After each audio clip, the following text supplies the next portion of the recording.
a political scientist and a researcher.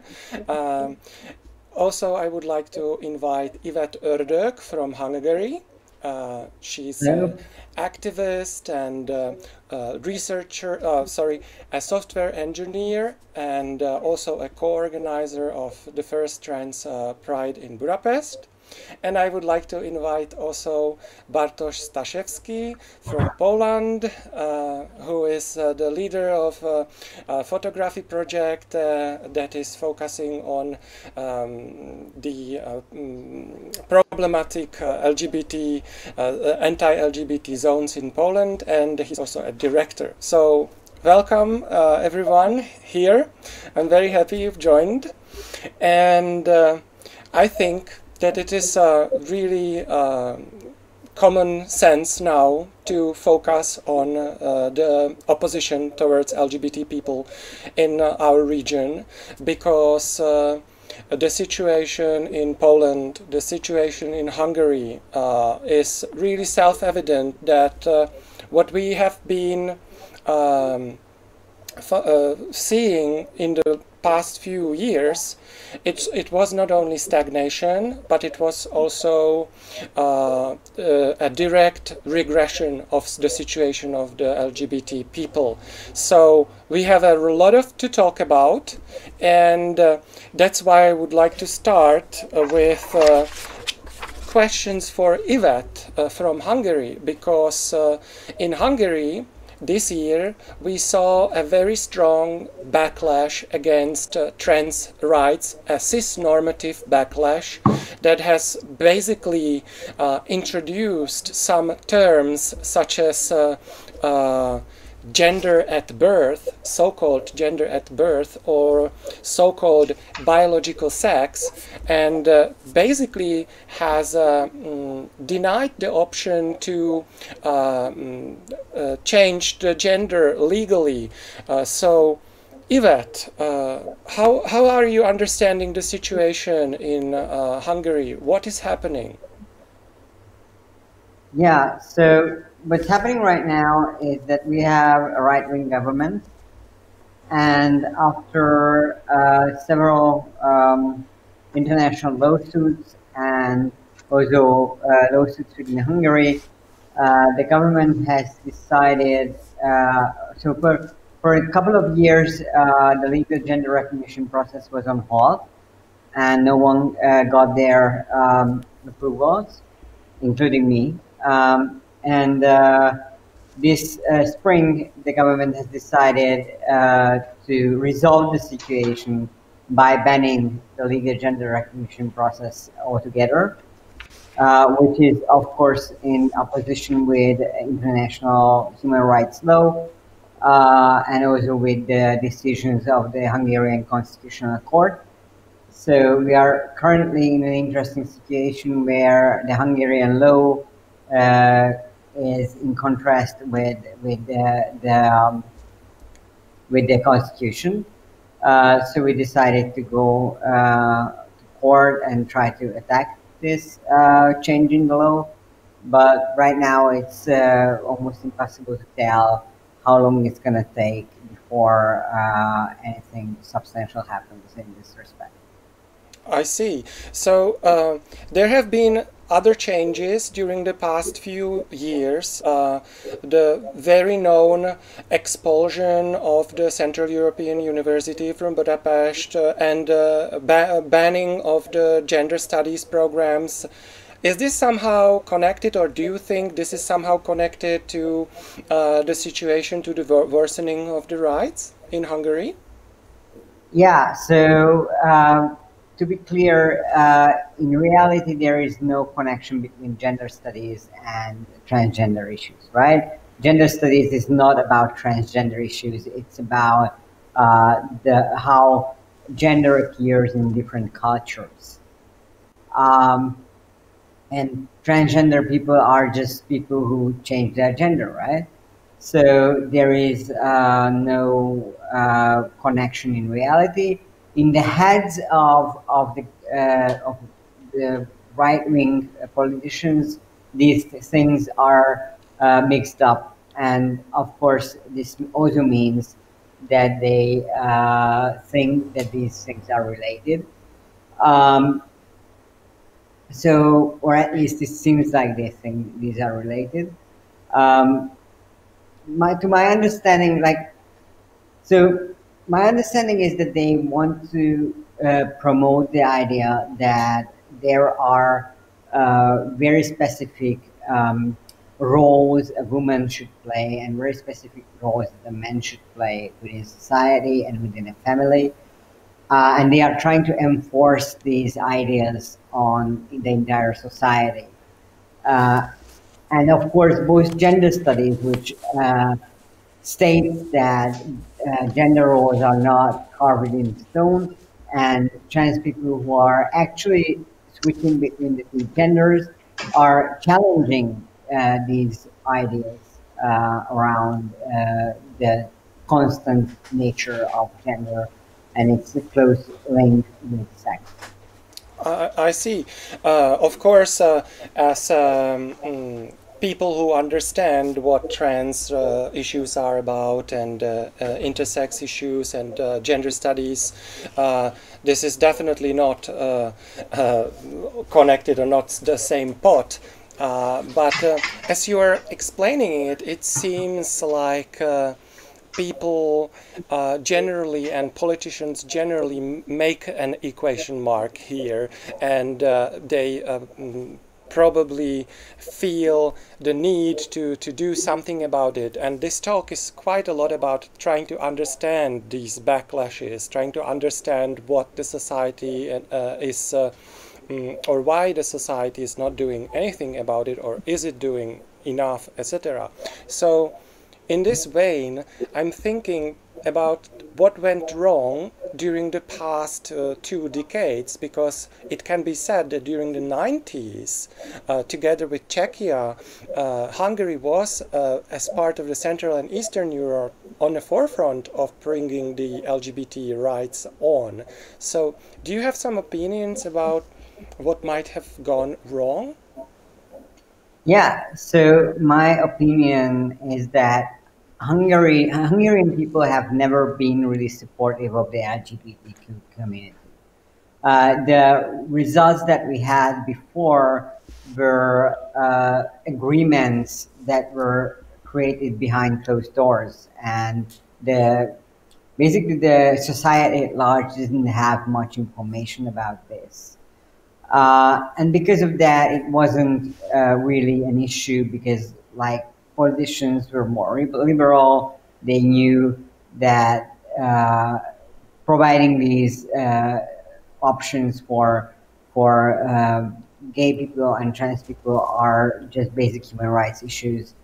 Um, what changed, I think, is basically that these issues have been brought to light, and interestingly, it wasn't the LGBTQ movement that started to create this narrative and making sure that this is public knowledge.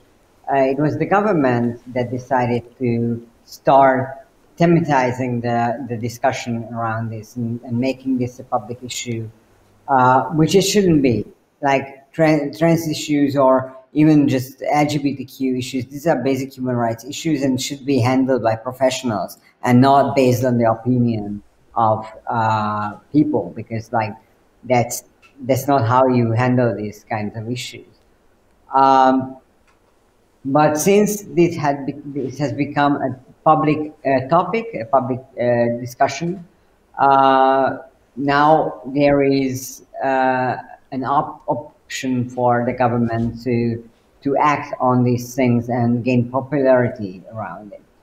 And probably that was part of their reason they started to put this into the limelight, is to gain some votes by acting on the opinion of the general public. Interesting. I am like this pattern of normalizing the opposition toward LGBT people as part of the political representation is maybe something we will also talk with other participants, because it may be a wider problem or wider issue, I was wondering about can we say that the opposition has become somewhat normalized within the Hungarian politics, and especially towards trans rights? And how And is this influencing maybe the trans movement currently? yeah, so it definitely got normalized for the right wing voters and for the right wing politics. On the other hand, this also means that the opposition of the current government is in a situation where they decided to take our side, and also the voters are. I feel like they are going in the direction of supporting LGBT rights more, just because this has become such a partisan issue. Honestly, I don't like that it has become a partisan issue. Human rights shouldn't be political issues. Uh, but at the same time, it's quite clear that while the country at large has become more hostile towards trans people, on the other hand, more liberal circles have become more supportive of these same groups.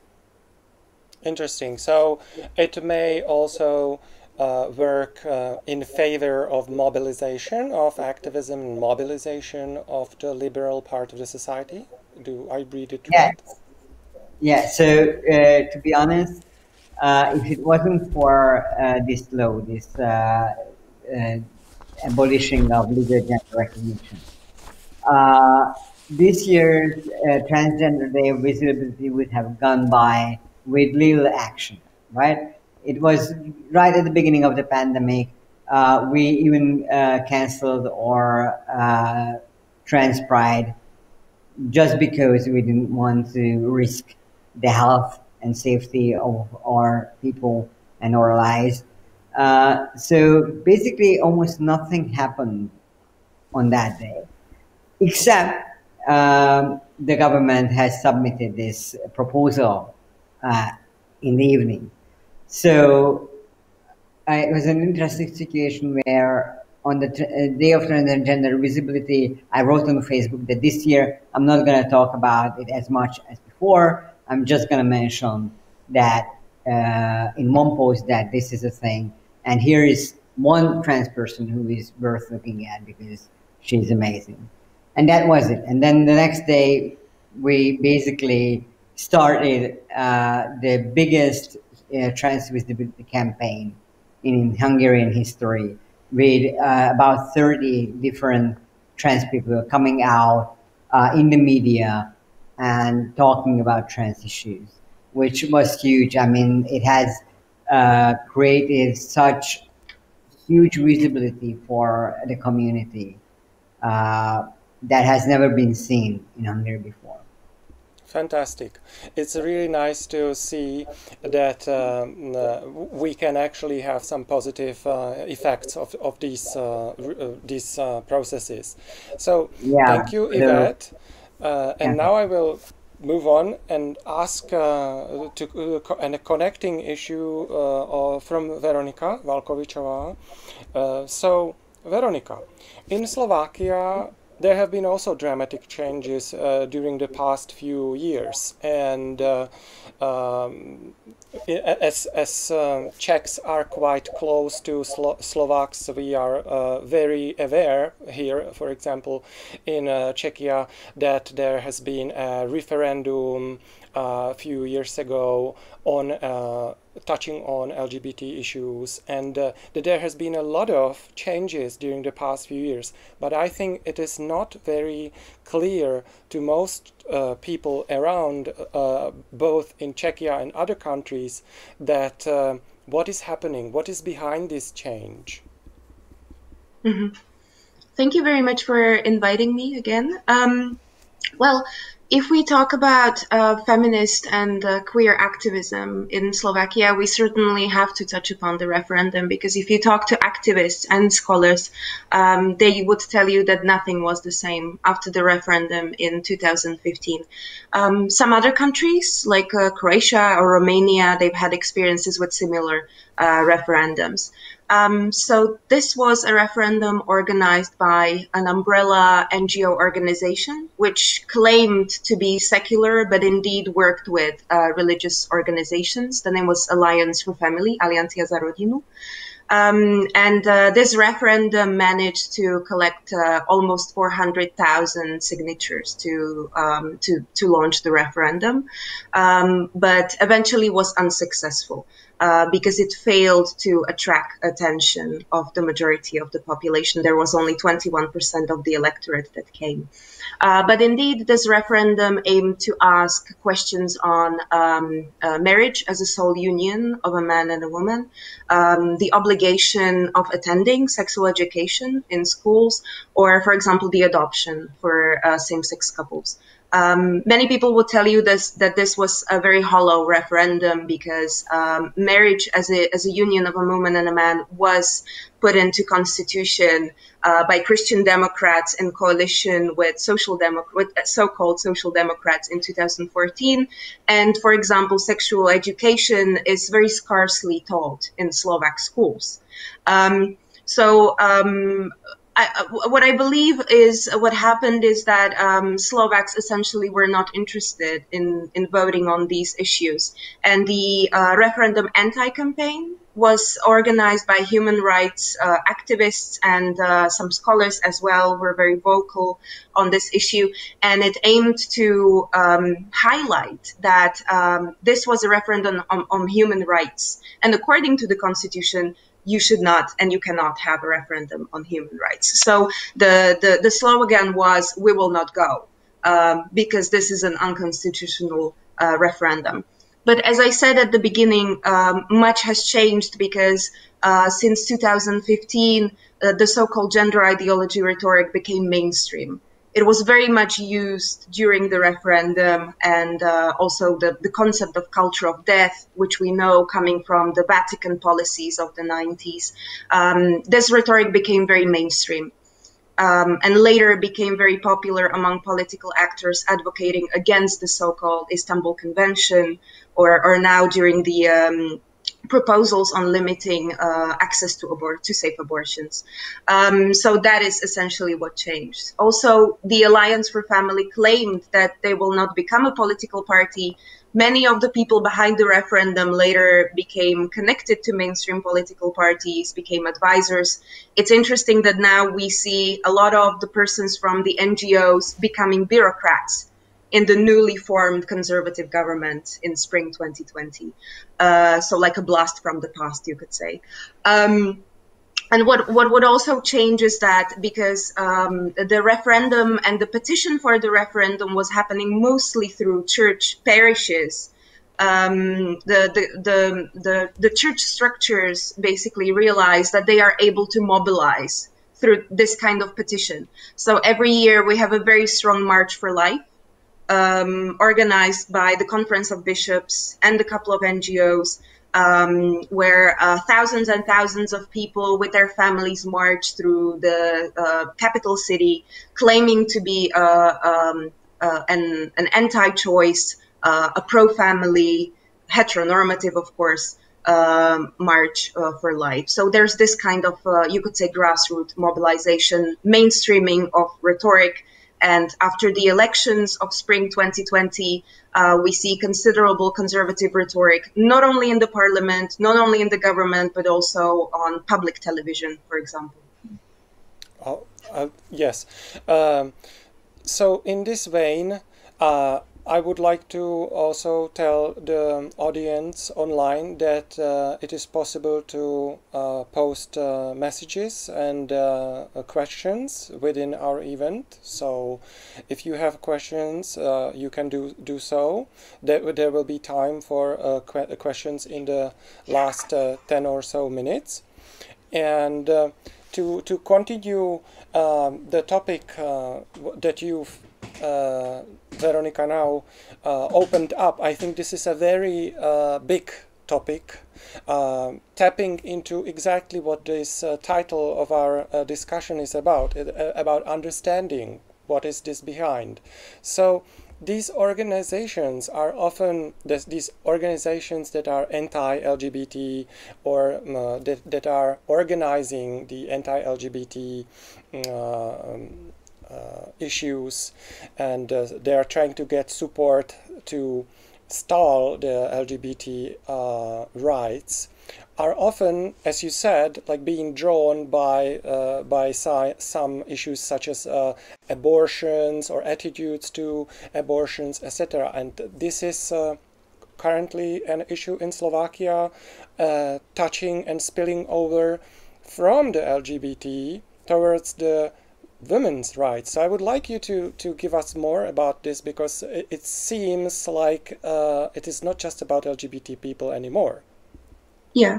Yes. Well, what we have been witnessing is that since even the former government of Social Democrats, before the current government, we've seen proposals of the radical right parties, Our Slovakia, the party of Marian Kotleba, proposing amendments to access to safe abortion in Slovakia. And the current government is continuing with these proposals. It is quite interesting that these proposals first started with the radical right, or the extreme right, if you will.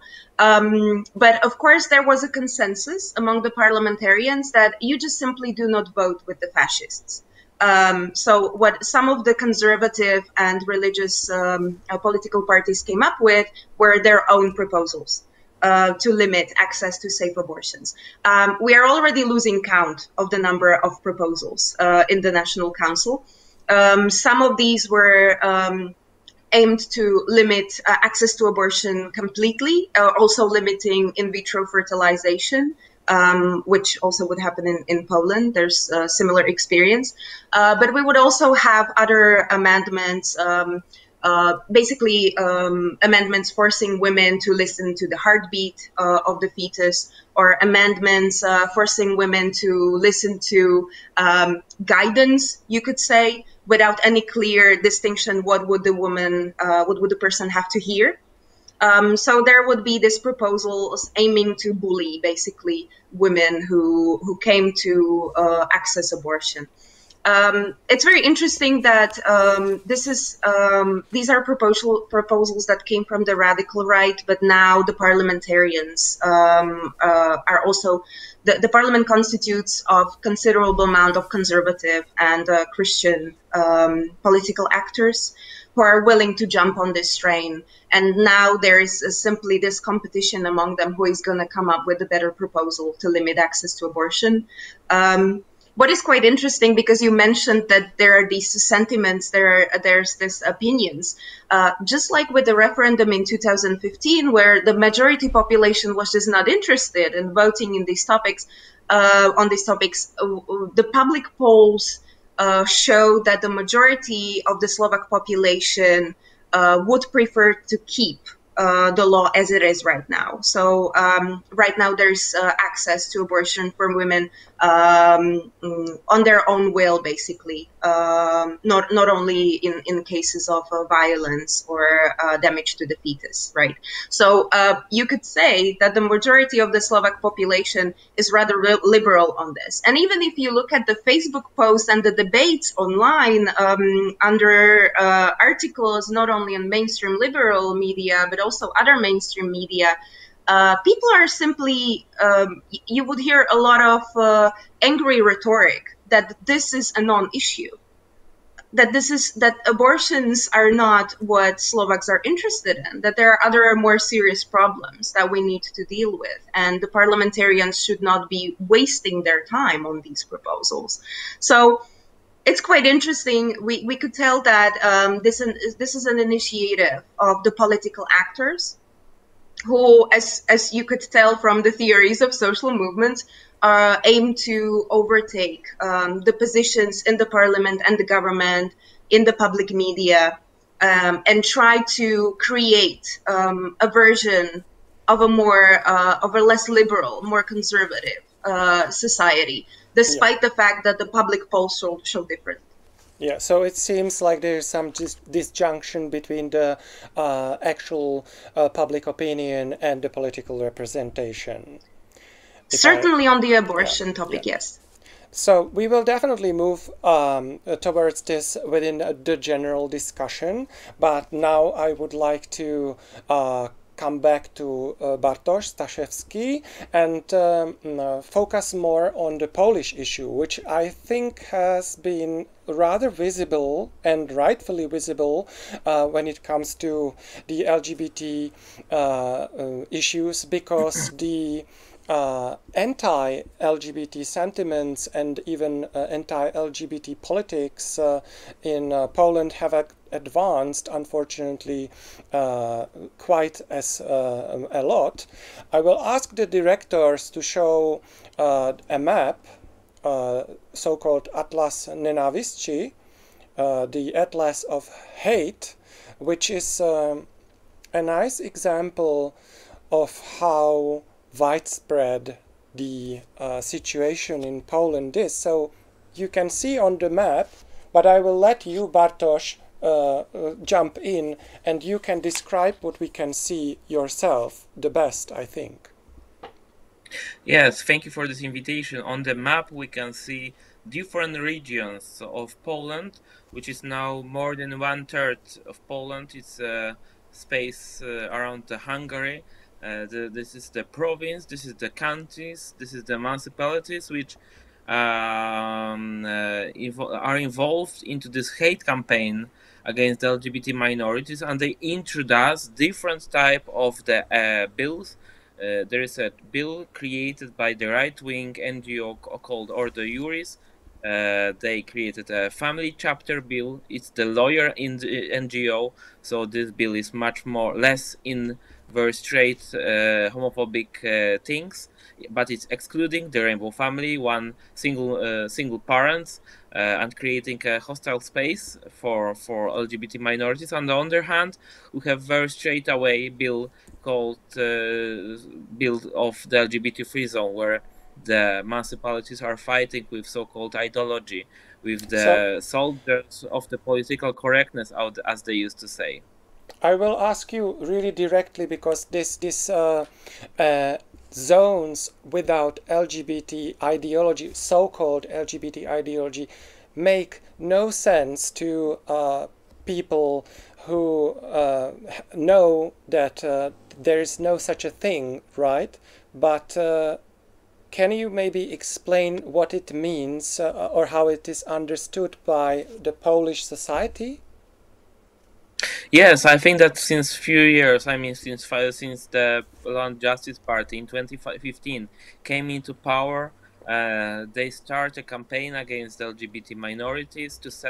They started to say what is moral and immoral, the things that many years before wasn't disturbing any publicity, making any publicity or disturbing society, now are currently doing this. Now we see this change of Polish society and change of the opinion, telling that the two men and women holding their hand and walking through the street is something unmoral, and they, if are going out from the closet, as we used to say, are some kind of ideology, because normally people are not going out with their sexuality, as they used to say in Poland. And this seems like some very crazy story, but more and more people are believing into it. More and more people are like there is a lot of such zones where these councils are fighting with this so-called ideology. And yes, we have this big problem of those zones created in the middle of Poland. How unfortunate that the sexuality and gender identity are often really invisible to the heteronormative viewers. So this is contributing to the pushing back into the closets, to the tabooization, right? But Bartosz, Exactly. Bartosz, you did something very interesting to visualize this issue. your photography project, which the directors will show us a few of your pictures you took, you can best describe how and why did you do that kind of project? On daily basis, I am videographer, so I work with camera, work with images, and I knew that from the journalist point of view, it's very hard to catch this craziness, this madness of those so-called LGBT free zones, so-called where they are fighting with this ideology. We knew that they are creating chilling effect on the people who are living there. We know that they are supporting homophobia over there by creating these mad bills that they has no law effect, but they are creating this chilling effect of the people who are living there. So I was thinking how we can make it visible and easier to media to catch if they are introducing themselves as LGBT free zone. So let's create a sign of it, like. And so I ordered the sign, and I am now going through the cities to different municipalities which created so-called LGBT free zones, and putting over there, asking people who are living there, the LGBT minorities, to stand up in front of the sign and tell their stories, make a picture of them, and make their voice loud. And they are real heroes because they are the bravest, because they are living in those small and big cities, and they will then go back to the home and face this homophobia, which usually happen on the daily basis. So just make it clear to the audience that this yellow sign that was on the images was something that you made to make it visible, and you invited the LGBT people so that they could pose with the sign to make it more visible that this is touching real people.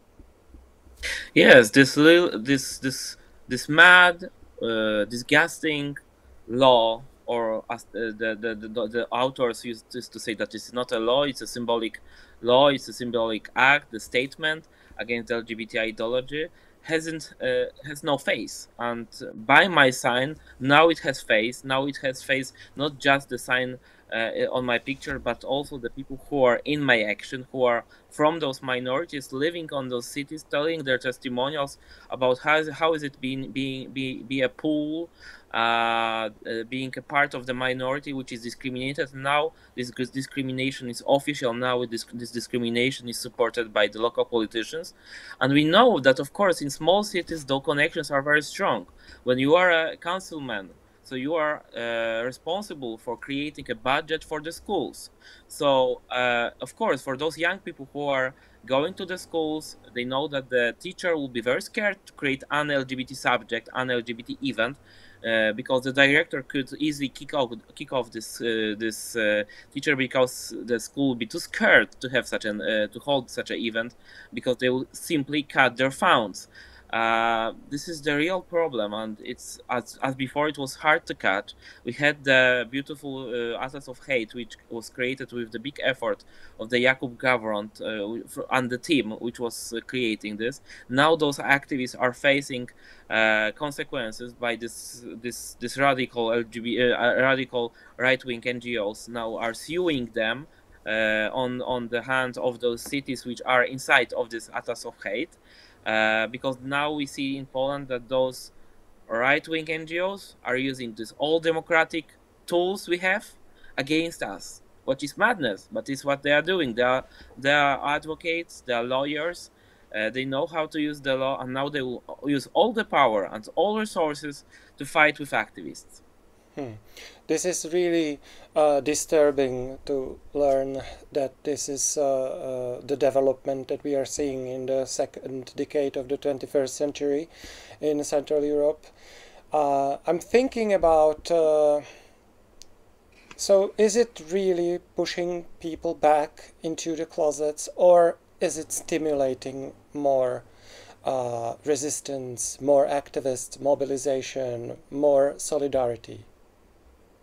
Of course, now I see more and more empty signs, because the people are scared. I heard just before from one of the people who are living in the city of Tuchów that he would love to join my project. He's now living in Krakow. He was born in Tuchów. He grew up over there.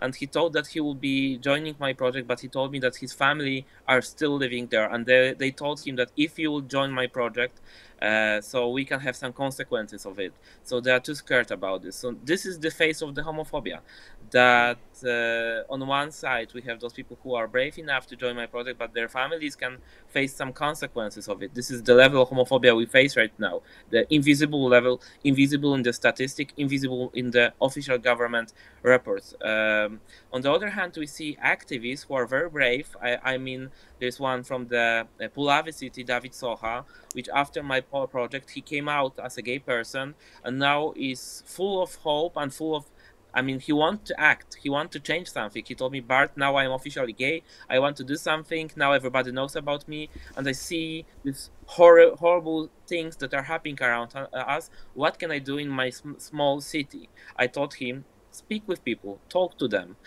try to change their mind, try to have a group of people who support the idea, try to build some grassroots group. This is the things that they can do. And this is, on the other hand, what we see around those LGBT free zones. Young people who are brave, who want to change something. When we go out from the topic or from the LGBT free zones topics, we also see the highest numbers of the Pride Parade, which was last year. So I think that the more the government is pushing, and they are pushing a lot, the more young people, especially young people that are involved into the climate change movement, these young climate strikes, they're also sometimes LGBT people, they are pushing back, they are fighting for their cause and being resistant. Right. Thanks really a lot, because this connects all the pieces of. I see some patterns, and there will be now space for all of us to discuss the possible ways out of this situation. But before we move this topic towards the discussion, I was wondering, because we were talking about activism of organizations, either right-wing or so-called Christian-based organizations or other organizations to move against LGBT people, and we were using terms such as homophobia, etc. But when I was doing my readings about this discussion, I came across another term that may be a handy term, and I would like to hear your opinion about it. It's called heteroactivism, and this term, coined by human geographers of sexualities Kath Brown and Catherine Nash, to define it. Here's the definition. Heteroactivism names the oppositional, ideological and practical response to sexual and gender equalities that are rooted in a belief in the centrality of heteronormativity found in the confluence of gendered, classed and racialized norms within man and woman, divides that come together in normative heterosexual relationships as foundational to a healthy, sustainable society. So basically it's some sort of ideology that is actually hurting LGBT rights and LGBT people. However useful this term may be to form future organization, this is something that I don't know. But I wanted to define this term here so that maybe to name the devil, it's better to operate with it. But now, really, what are your opinions about what can we do to change the situation in this region? If I might say one thing, I strongly believe that I am a bit scared of using such a word, because it says to the viewer that maybe don't know the thing about the LGBT activism, that this is some equal part of the discussion. I think that the good word, good name for what is happening is homophobia, is transphobia, is racism, is fascism, and this is the word, exact word, what should be used, because this is not another opinion in the debate. It's another angle and the focus in the debate. When somebody is telling that we are not human beings, we are an ideology, the things we are proposing are an ideology, that the Istanbul Convention is our ideology, that the protection of women's rights are an ideology of Soros and stuff like this. So we have a different name already in language that we can use. So I'm a bit concerned about using such a word. So I will be rather afraid. Okay, this is exactly why I'm introducing it to discuss it, because it's not a word that was coined in our region. It's a word from Yeah. elsewhere. So, thank you. So, if I may add something here, is that so I agree with the concern that this is normalizing these movements, and I don't think we should normalize those movements, because like human rights are human rights, and the reason the uh, Universal Declaration of Human Rights was created and signed by so many countries is because we want to avoid a Second World War kind of situation or a Holocaust kind of situation. And it's very concerning that some people in these countries seriously consider that the government should violate the Universal Declaration of Human Rights, because that clearly says that these people don't understand that the very reason this was created is to avoid another genocide. On the other hand, what I really want to highlight is that when we call someone a homophobe or a transphobe, we are also alienating that person. So for me, what's important is to find some kind of middle ground where we can talk about their ideas and their concerns without labeling them as something evil. And it's really hard because it's a natural tendency that if you are being attacked, then you use equal force to attack back. But I'm not sure if this is serving our purposes right. And it's also hard to control oneself when we are talking about these issues and we are being attacked. But I really think that like most people are not inherently evil. They are not inherently transphobic or homophobic. They hear a lot of information from sources that are unreliable but seem reliable, like national television or newspapers or even church, right?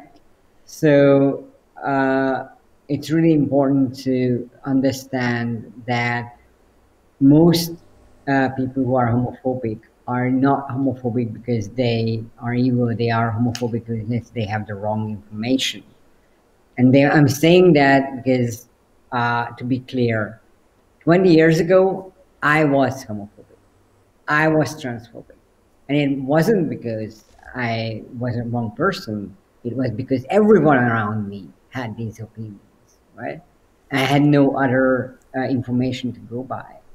So what I think the most important thing that we need to do is to get to these people, make them understand that what they think they know is false, and make them meet people who are members of these communities and help them just build emotional and personal connection with LGBTQ people. Because for me, what changed me was actually meeting LGBT people and understanding that what the things that I was bullshit. Yvette, I'm really happy that you are touching upon this exact issue, because when I was thinking about the potential way of doing something about it, I checked a map of people in European Union that have friends among LGBT people, and it's based on the Eurobarometer data. I will ask the direction to show this map because it shows quite interesting pattern that I'm sure Veronica will also say something about it. So on this map that we created in Queer Geography based on the special Eurobarometer data, you can see from the red colors, which is basically from the 0% to the very deep green colors, which is basically 100%, but here the maximum is around 90%. It shows how many people from the public have friends among LGB people. This map is not showing the trans and intersex because the question it was divided for on the basis of sexual orientation minorities and gender minorities. But it shows a pattern. In Czechia it is around 25–30%. In Poland it's much less. Slovakia, Hungary, Romania, etc. So coming back to this, do you think, and it is my question, that raising the numbers, making people talk to each other, be more open, is a way out? Because it's not, I feel it's not just a question of coming out of a closet. What do you think, if I may. Sure. Yes, yeah. Well, indeed, a couple of years ago, I think 2–3 years ago, there was a research project among colleagues from Comenius University and the Slovak Academy of Sciences. And they actually came up with the results that there's only very small, I think it was only 1/3 of the population that actually claimed to know a queer person. But those who did had essentially very positive attitudes towards the queer community. So there is, I think that considerably in the activism, we tend to think that what really helps with the majority population opinions on queer community is to actually know someone. And recently I did research among rainbow families, same-sex families living in Slovakia, despite the fact that they do not have legal protection in Slovakia. Of course, there are same-sex families having children as well in Slovakia. And it was quite interesting because we talked a lot about their experiences with homophobia or homonegativity, if you will. And their experience was considerably positive. They were all outed in their communities. Their families were known, the schools of their kids, the doctors, all the neighbors. And they predominantly claimed that they've had no significant experiences with discrimination or violence within their communities. They've experienced a lot of intrusive questioning, as you would experience how you came to actually have children, questions like these. But there was just genuine interest in their lives. So when we asked them what they think would help with the reception of rainbow families in Slovakia, is essentially they said that to know one. To know people in your own community is essentially, according to these families as well, a way to tolerance and to solidarity, of course. But that is not what we would see among the political elites or some of the media who basically participate in homophobia and transphobia. Sorry, I hope I answered your question. Oh, you did perfectly, because this is exactly, basically you confirmed this contact hypothesis that people, when they are in contact with each other, that the difference is something that is not threatening, but it is understood. If I may add just one thing. Yes, Veronica? Sorry, just very quick thing. I just wanted to say that there is very little, I would say, outing of celebrities. This is one of the questions that comes up a lot. I've discussed it many times on different fora, how publicly outed are celebrities or popular persons in Slovak media. And this is where you would see the very don't ask, don't tell narratives in Slovakia, because there's considerable amount of celebrities who are basically closeted LGBTI persons, but the majority population kind of knows. But the media do not talk about it. Don't ask, don't tell. Bartosz, you wanted to say something? Yeah? Your voice is off. Oh, Yvette, you wanted. I want to say, I just yeah. thought that maybe Yvette will tell because I seen that she was asking for a voice. Yeah. Oh, yes. Yeah. Yes. So what I want to add here is that there is a really interesting catch-22 situation here, because why are people not coming out? Why are they not publicly out as trans or LGBT people? It's because they fear discrimination, right? On the other hand, if a lot of people were out and a lot of people knew LGBT and trans people, then this would drive down discrimination and would actually um, uh, let more people out themselves, because like they don't have anything to fear anymore. So right now, what's really difficult is to get to this critical mass where enough people are out that it drives down the numbers around discrimination and the negative opinions around LGBT people.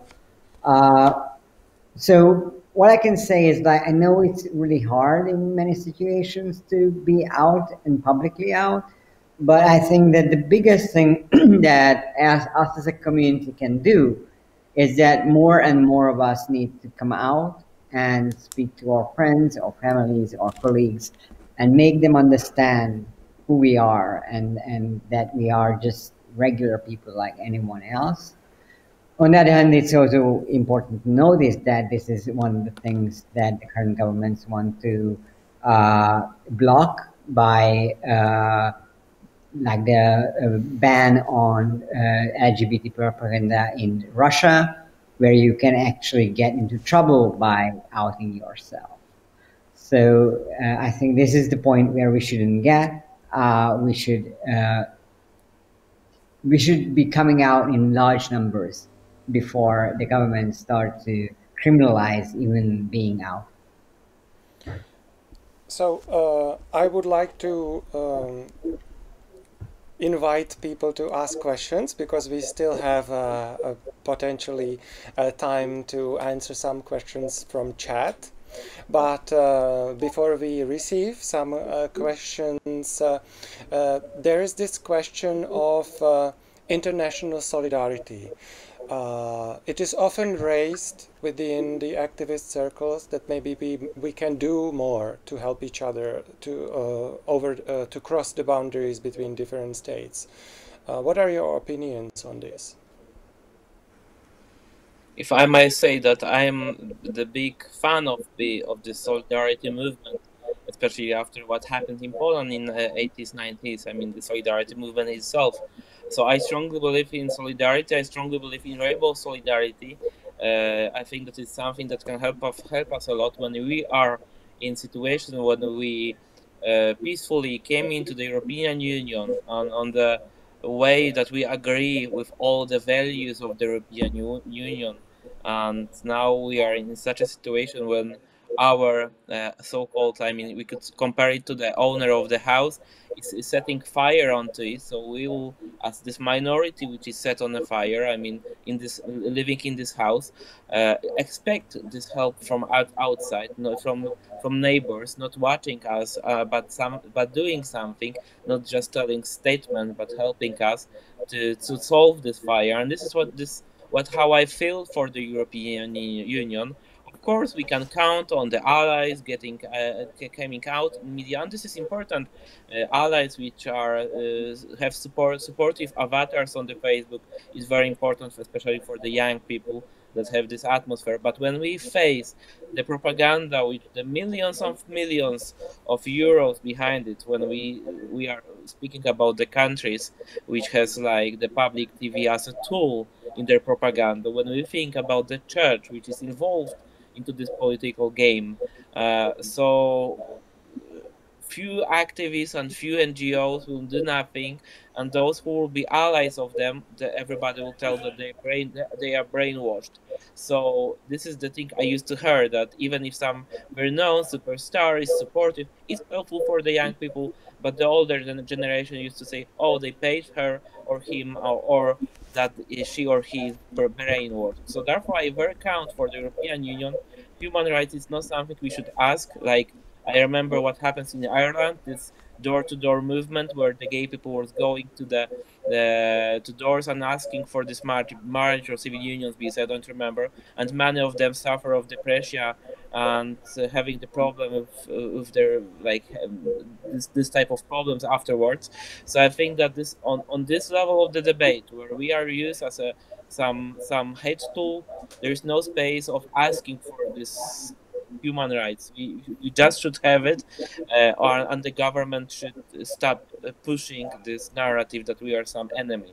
Yeah. So thanks, Bart, for this. Because we are nearing the end, I would like to ask each of you just for a very short message, just a few words that you would like to suggest to use this opportunity that this is an online event to others. What would you like others to do to help?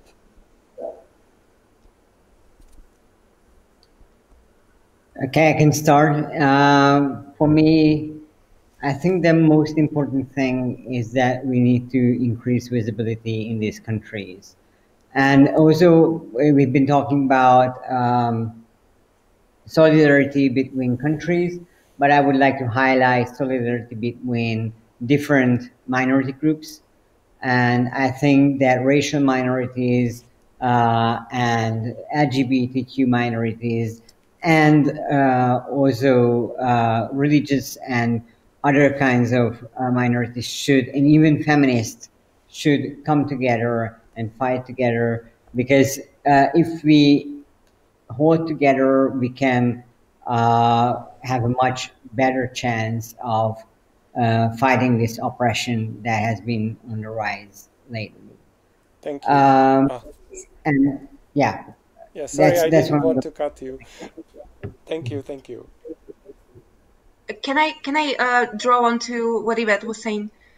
Of course. I actually very much like the idea of inter-community solidarity. That is what has been happening with the feminist activism for access to abortion, which got in contact with anti-fascist activist groups, and now they are organizing protests together. So finding allies where you would previously would not really find them, that is very important. What we think, what we are really fearing that would happen in Slovakia is that the current government will also try to limit trans rights. This is what we are fearing very much, and what we need to prepare for. And here, I think we would have to really work with solidarity among feminist activists and trans rights activists, of course. So this is where I'm hoping this is going to go. Thank you. Thank you, Veronica. And Bart, just a few seconds we have before. Yes, I will just call for the cooperation between the feminists and trans women, because we see the likeness in the same in Poland. I will ask my colleagues to create a space for female activists. This is the problem we face in Poland. This is the problem we see on the different conference. Therefore, I'm so happy that we see female guests here, and I'm just a one man, and this is the good sign, because the female visibility in the debate is sometimes problematic, and this is just a few words. And of course, solidarity as a big word. This is my hope and dream. Thank you. So I would like to thank all of you. Thank you, Bartosz. Thank you, Yvette. Thank you, Veronica, for joining me within this discussion. And I hope that we will all stay safe, healthy, and that no pandemic, no ideology, no hate will change us, but only strengthen us, and that we will overcome all this. So really thank you for joining me today. Thank you very much. So